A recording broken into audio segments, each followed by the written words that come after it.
জীবনের অর্থ কি? আপনার জন্ম হয়েছিল বস্ত্রহীনতার মধ্যে দিয়ে এবং আপনার মৃত্যু হবে বস্ত্রহীনতার মধ্যে দিয়ে। আপনি পৃথিবীতে এসেছিলেন অত্যন্ত দুর্বল হয়ে, এত দুর্বল ছিলেন যে মার সাহায্য ছাড়া খাবারটুকু মুখে নিতে পারতেন না।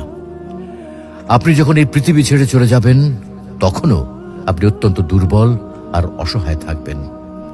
তখন আপনার কাফনের কাপড়টুকু আপনি নিজে পরতে পারবেন না, আরেকজন আপনাকে তা পরিয়ে দেবে। যখন আপনি এই পৃথিবীতে এসেছিলেন তখন আপনার অর্থ সম্পদ কিছুই ছিল না। যখন আপনি এই পৃথিবী ছেড়ে চলে যাবেন তখনও আপনার অর্থ সম্পদ কিছুই থাকবে না। আপনাকে প্রথম গোছল যেমন অন্য কেউ দিয়েছিল, তেমনি আপনার শেষ গোছলও অন্য কেউ দেবে। আপনি যেমন পৃথিবীতে একা এসেছিলেন, ঠিক তেমনি ভাবে আপনাকে পৃথিবী থেকে একাই চলে যেতে হবে। আপনার সঙ্গে আপনার প্রিয়জন কেউ যাবেন না। হ্যাঁ, এটাই জীবন, এটাই তো জীবন। তাহলে কেন এত মারামারি, এত সংঘাত, এত হানাহানি?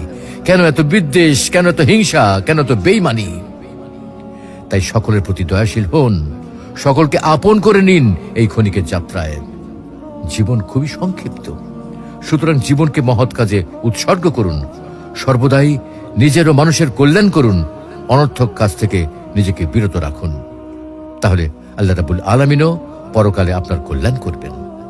পরিশেষে পবিত্র আল কোরআনুল করিমের এই আয়াতটির অর্থ গভীরভাবে অনুধাবন করুন আর ভাবতে থাকুন, মহান আল্লাহ রাব্বুল আলামিন আপনাকে লক্ষ্য করে কি বলছেন। হে ঈমানদারগণ, তোমাদের ধন সম্পদ ও সন্তান সন্ততি যেন তোমাদেরকে আল্লাহর স্মরণ থেকে গাফেল না করে, আর যারা এ কারণে গাফেল হয় তারাই তো ক্ষতিগ্রস্ত। আমি তোমাদেরকে যে রিজিক দিয়েছি তা থেকে মৃত্যু আসার পূর্বে ব্যয় করো, অন্যথায় সে বলবে, হে আমার পালনকর্তা, আমাকে আরো কিছুকাল অবকাশ দিলেন না কেন? তাহলে আমি সাদকা করতাম এবং সৎকর্মীদের অন্তর্ভুক্ত হতাম।